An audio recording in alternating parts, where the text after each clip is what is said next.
नमस्कार, मी ऋतुजा बोल महाराष्ट्र बोलमधून.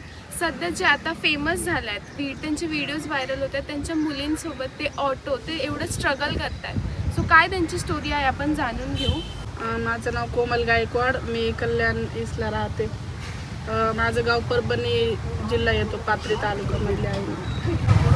रिस्क म्हणजे माझ्या मुलीची जबाबदारी माझ्यावर सर्व पडली होती. ती जेव्हा 17-18 महिन्याची असताना तिचे पप्पा आम्हाला सोडून गेले होते. मग हिची जबाबदारी सर्व माझ्यावर पडली होती. तर मला काही ना काही काम करायचेच होते.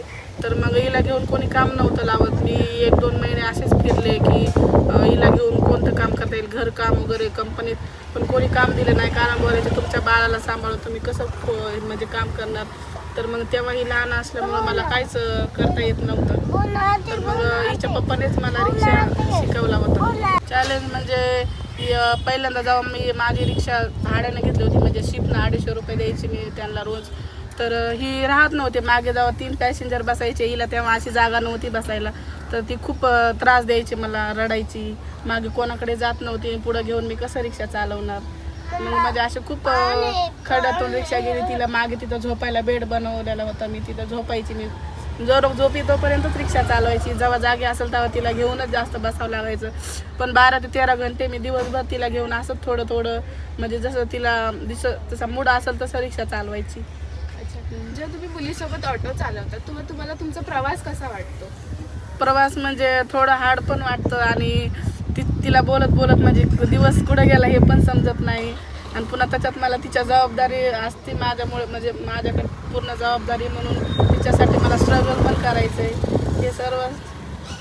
तुम्हाला काय वाटतं की तुमची मुलगी पुढे मोठं होऊन काय झाली पाहिजे? मला तर तिला खूप चांगल्या स्कूलमध्ये तिला चांगलं शिक्षण देऊन मला IPS अधिकारी बनवायचं आहे. तिला पोलीस बनायचं. डॉक्टर.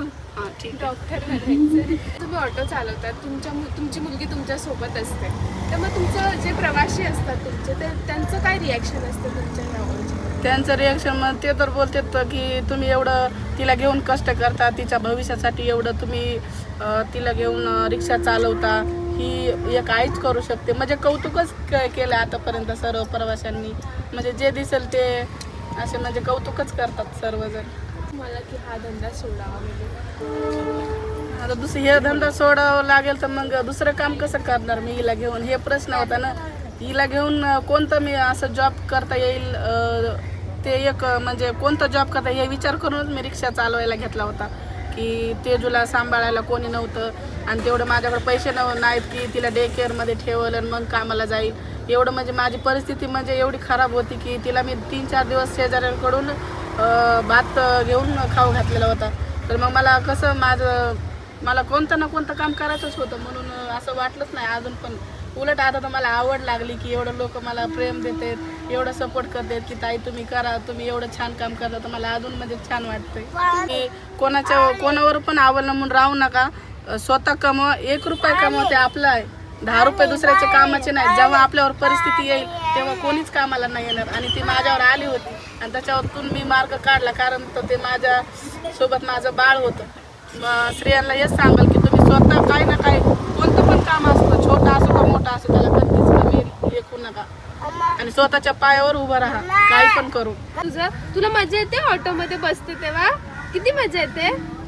मस्त मस्त पाऊस, हवा लागते, किती मजा येते सांग बरं. एवढी मजा येते? असं तोंडाने बोल ना. छान वाटतंय. बोल. छान वाटतं. मग तू अशीच फिरते दिवसभर की स्कूलला पण जातेस? स्कूलला जाते. स्कूलमध्ये काय काय करते? अभ्यास करते. टिफिन नेते तू स्कूलला?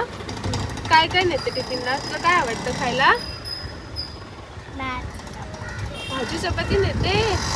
Very good. मम्मी सोबत फिरायला मजा येते का?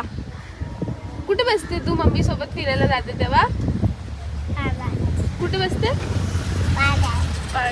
पाण्यात बसते. तिच्या आईसोबत तिच्या आईने तिच्यासाठी जे स्ट्रगल केलंय, तिच्या भविष्याला आपण शुभेच्छा देऊया आणि असंच ते पुढे जात राहावे याच्यासाठी आपण प्रार्थना करूया.